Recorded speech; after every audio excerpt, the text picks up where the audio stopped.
Welcome to పొలిటెంట్ media. ఉపరాష్ట్రపతి ఎన్నికకు సంబంధించి తెలంగాణలో ఉన్న ప్రధాన ప్రతిపక్షంగా ఉన్న బీఆర్ఎస్ ఎవరికి మద్దతు ఇస్తుందన్న అంశంపైన అనేక రకాలైన ఊహాగానాలు వినిపిస్తున్నప్పటికీ ఆ పార్టీ వర్కింగ్ ప్రెసిడెంట్ మాత్రం 2-3 అంశాలను క్లారిటీగా చెప్పారు. ఒకటి, 2 పక్షాలకు మేము దూరంగా ఉంటామనే విషయాన్ని ఆయన క్లారిటీగా చెప్పారు. మాకు కేంద్రంలో అంటే ఢిల్లీలో మాకెవరు పెద్దలు ఉండరు, హైకమాండ్ అంటూ ఏముండదు. తెలంగాణ ప్రజలే మా హైకమాండ్ కనుక అన్నీ ఆలోచించే నిర్ణయం తీసుకుంటాము. ఎందుకంటే సెప్టెంబర్ 9 వరకు టైం ఉంది కనుక మాకు కొంత అన్నీ ఆలోచించిన తర్వాతనే నిర్ణయం తీసుకుంటామని చెప్తూనే ఒక విషయం క్లారిటీగా ఇచ్చారు. రేవంత్ రెడ్డి కాంగ్రెస్ పార్టీకి సంబంధించిన వాళ్ళు ఎవరైతే అభ్యర్థిని ప్రకటిస్తున్నారో ఆ పార్టీకి మేము ఖచ్చితంగా దూరంగానే ఉంటాం, ఎట్టి పరిస్థితుల్లో మద్దతు ప్రకటించమని చాలా క్లారిటీగా చెప్పారు. అంటే కాంగ్రెస్ పార్టీ ప్రతిపాదించిన, అంటే ఇండియా బ్లాక్ ప్రతిపాదించిన సుదర్శన్ రెడ్డికి ఓటు వేయమనే విషయాన్ని కేటీఆర్ పరోక్షంగా స్పష్టం చేశారు.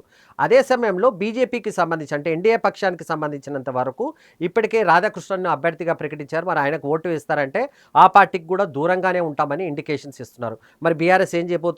బీఆర్ఎస్ పార్టీకి లోక్సభలో సభ్యులు లేరు, కానీ రాజ్యసభలో సభ్యులు ఉన్న నేపథ్యంలో రాజ్యసభలో వాళ్ళు రాజ్యసభ నుంచి కూడా ఈ ఓటింగ్ జరుగుతుంది కనుక ఎవరికి మద్దతు ఇస్తారనే అంశంపైన ఇంకా మేము పార్టీలో చర్చించి నిర్ణయం తీసుకుంటామని చెప్పినప్పటికీ ఆయన ఇండికేషన్ మాత్రం ఒకటి స్పష్టంగా ఇచ్చాడు. 2 పక్షాలకు దూరంగా ఉంటాము.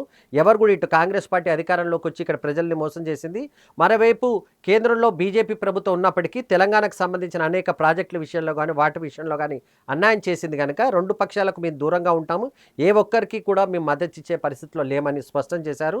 మొత్తానికి అందుతున్న సమాచారం కానీ కేటీఆర్ మాట్లాడిన తీరును పడితే ఈ ఎలక్షన్కి సంబంధించి ఉపరాష్ట్రపతి ఎన్నికలకు సంబంధించి మాత్రం బీఆర్ఎస్ దూరంగానే ఉండే అవకాశం ఉన్నట్టుగానే మనకు కనిపిస్తుంది.